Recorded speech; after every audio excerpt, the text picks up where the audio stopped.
You know, the school started like any other school. Everybody was excited. The student government met at Utah State University and started planning for a full year of activities and fun.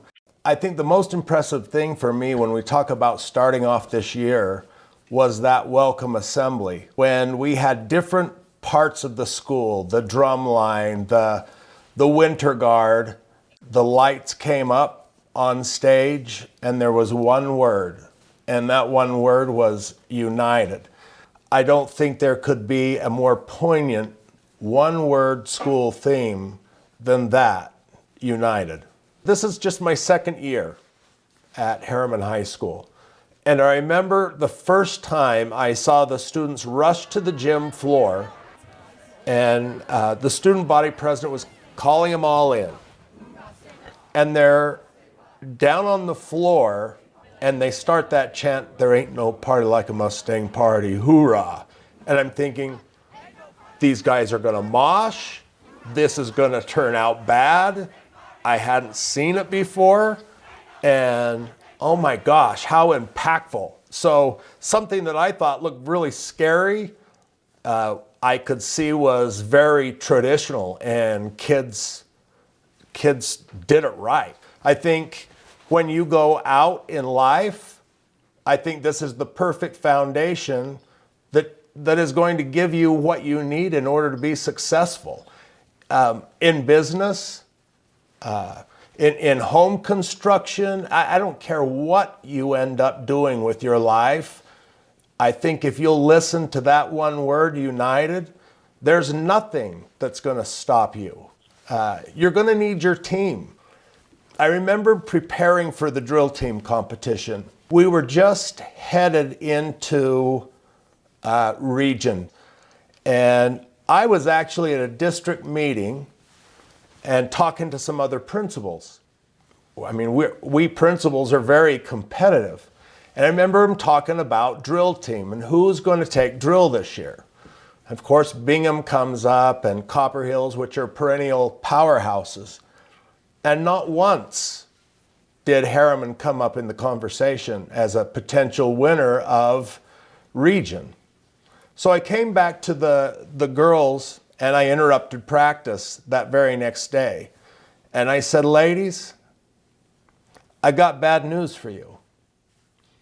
I talked to others, principals, we're talking about drill team and who's going to do well, and you're not in the mix.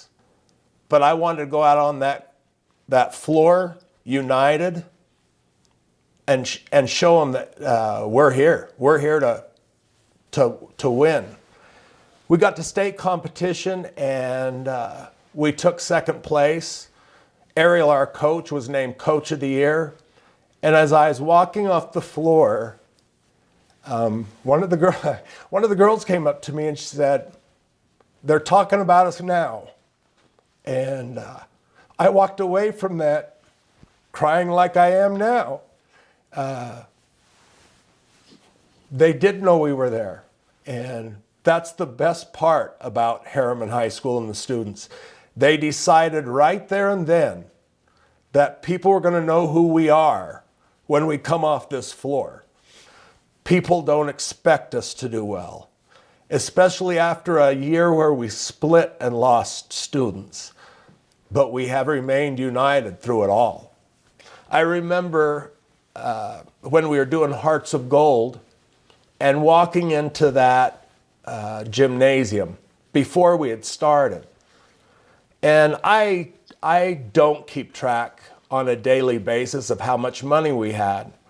And I remember walking in and saying, "Okay, we've split our school. We have half the community to gather from for odd jobs. What's our total going into this assembly?"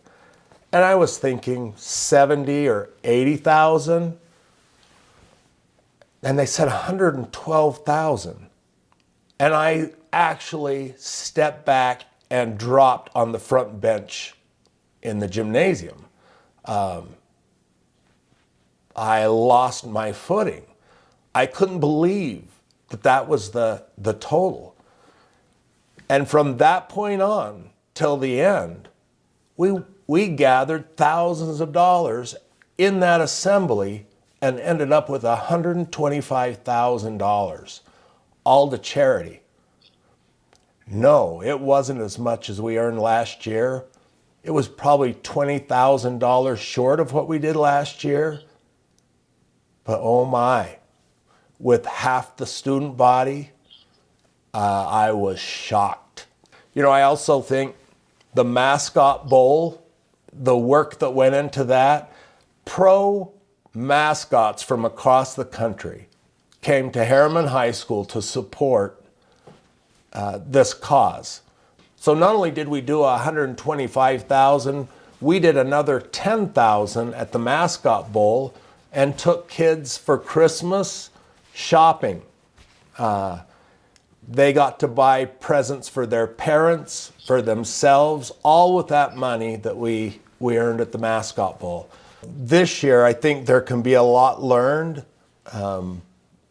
by the students here. There's two examples that really impacted me of students who life was stacked against them and they rose to the occasion and shut people up. One is Tracy Norman. He was a wrestler. And I remember talking to him a year ago, and I asked him, Tracy, what are you going to do this summer? And he said, I'm going to work out with Rulon Gardner. I'm going to wrestle. And the boys turned to him and said, dude, that's work. And I remember him saying, why wouldn't I take the opportunity to wrestle with an Olympic champion and get the most I could out of that experience? I don't know a lot about Tracy's experience, except I know that he lives with a loving brother. And I know that it could have been difficult. He had every excuse not to succeed. I applaud his brother and his family for taking Tracy in, and they didn't miss a beat. I almost missed the state championship wrestles. There was a game here, and I thought, you know, I've got two boys in. You know, I've got a crowd at Herriman. I better stay at Herriman. And the more I thought about it, I thought, I am never going to see these two boys finish out the year.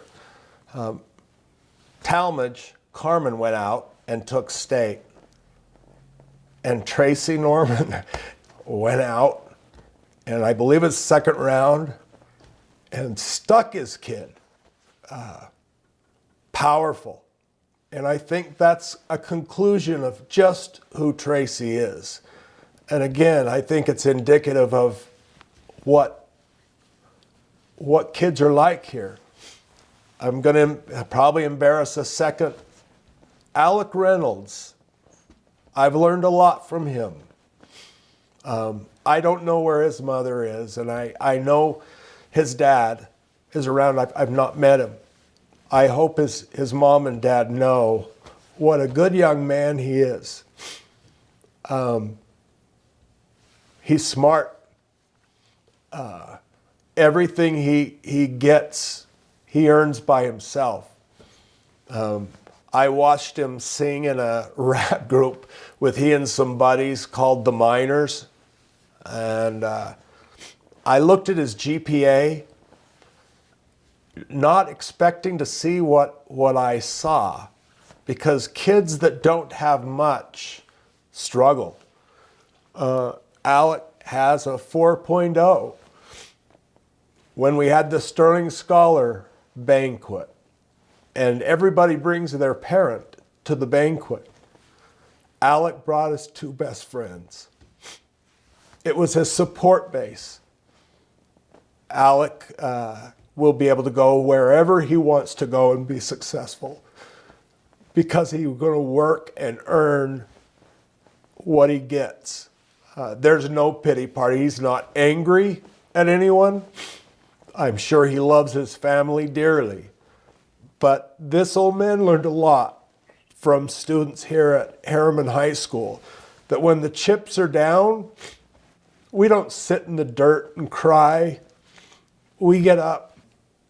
There's been a lot of things that happened this year that, that were out of our control. Am I heartbroken that we didn't have a junior prom? Yes. Senior dinner dance? Gone. Graduation? This isn't how you wanted graduation. However, this is a graduation that none of us are going to forget. For years, this year 2020, we're going to be referring, do you remember that class of 2020? Do you remember how the students kept going, did their curriculum online? I would watch some of the classes on Zoom or on Google Meet, and it was fun to see the students online, just like you and I are doing, and they were thrilled to see each other. We will say goodbye to this 2020 class. And I'm not going to give you a pity party because it didn't turn out like you had thought. But the things that you've accomplished this year are impeccable. This isn't a bust.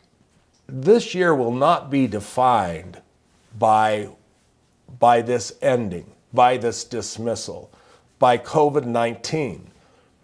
It's a part of the year. It's a part that I will always remember.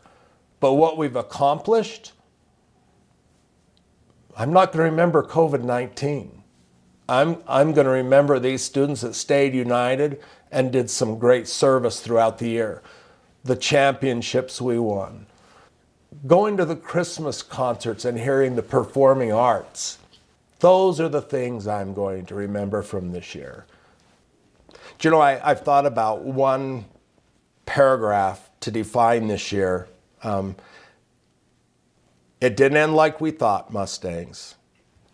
And it was a difficult time in the end.